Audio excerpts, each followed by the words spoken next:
The Egg by Andy Weir. You were on your way home when you died. It was a car accident. Nothing particularly remarkable, but fatal nonetheless. You left behind a wife and 2 children. It was a painless death.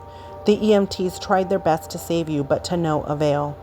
Your body was so utterly shattered, you were better off. Trust me. And that's when you met me. Wait, what happened? You asked. Where am I? You died, I said matter-of-factly. No point in mincing words. There was a truck. It was skidding? Yep, I said. I died? Yep. But don't feel bad about it. Everyone dies, I said. You looked around. There was nothingness. Just you and me. What is this place, you asked? Is this the afterlife? More or less, I said. Are you God? You asked. Yep, I replied. I'm God. My wife, my kids, you said. What about them? Will they be all right? That's what I like to see, I said. You just died and your main concern is for your family. That's good stuff right there. You looked at me with fascination. To you, I didn't look like God. I just looked like some man, or possibly a woman, some vague authority figure, maybe. More of a grammar school teacher than the Almighty. Don't worry, I said. They'll be fine. Your kids will remember you as perfect in every way. They didn't have time to grow contempt for you. Your wife will cry on the outside, but will be secretly relieved. To be fair, your marriage was falling apart. If it's any consolation, she'll feel very guilty for feeling relieved. Oh, you said? So what happens now? Do I go to heaven or hell or something? Neither, I said. You'll be reincarnated. Ah, you said. So the Hindus were right. All religions are right in their own way, I said. Walk with me. You followed along as we strode through the void. Where are we going? Nowhere in particular, I said. It's just nice to walk while we talk. So what's the point then? You asked. When I get reborn, I'll just be a blank slate, right? A baby? So all my experiences and everything I did in this life won't matter?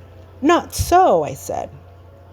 You have within you all the knowledge and experiences of all your past lives. You just don't remember them right now. I stopped walking and took you by the shoulders. Your soul is more magnificent, beautiful, and gigantic than you can possibly imagine. A human mind can only contain a tiny fraction of what you are. It's like sticking your finger in a glass of water to see if it's cold or hot.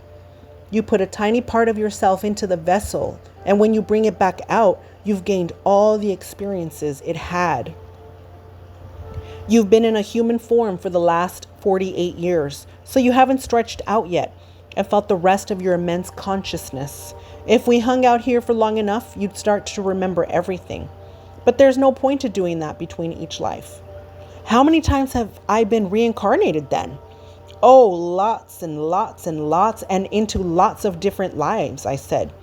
This time around, you'll be a Chinese peasant girl in 540 AD. Wait, what? You stammered. You're sending me back in time.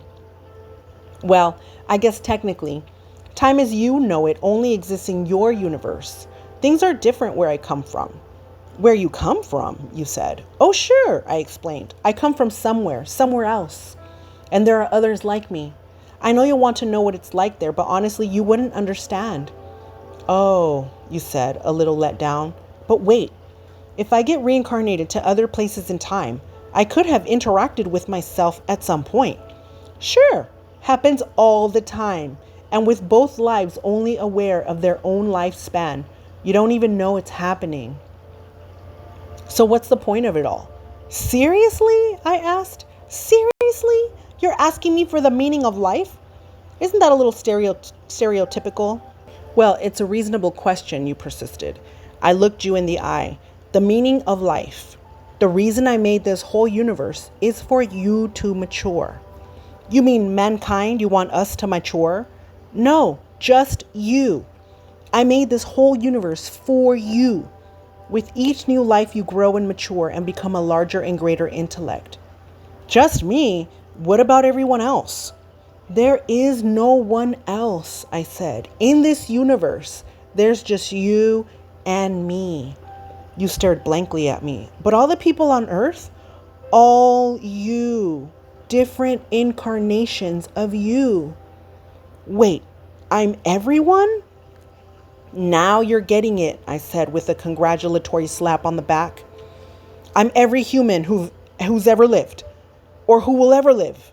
Yes, yes. I'm Abraham Lincoln, and you're John Wilkes Booth too, I added.